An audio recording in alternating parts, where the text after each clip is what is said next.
Alam ko ilang beses ko nang sinabi sa inyo na isa sa pinakaayaw kong toxic traits ko ay yung pagiging overthinker. And no matter how hard I try to remove it in my system, hindi ko siya kayang tanggalin, hindi ko siya kayang kalimutan, at hindi ko siya kayang kontrolin. Alam niyo ba yung feeling na now, sobrang okay kayo ng partner mo, sobrang okay kayo ng ka-talking stage mo, walang problema, sobrang sweet nyo lang sa isa't isa. And then, bigla kang totoyoin, bigla kang totopakin, mag-overthink ng malala, kahit wala naman talaga siyang ginagawa sa'yo in the first place. I don't know. Alam kong toxic trait ko. Kahit ako gusto ko naman siyang tanggalin, gusto ko siyang alisin sa sistema ko, pero hindi. I've been trying to understand myself lately. Lagi kong tinatanong yung sarili ko, bakit ba sobrang overthinker?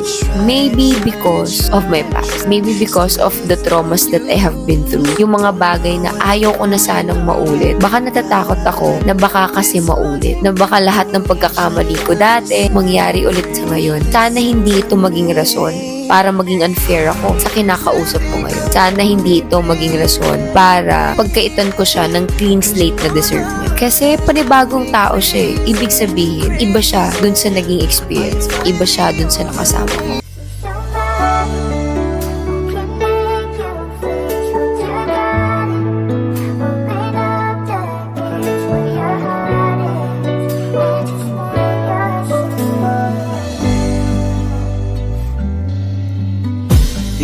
I'm on the stage right now, singing your favorite song. Look in the crowd, they nowhere to be found as they sing along. I say you look good without no makeup, no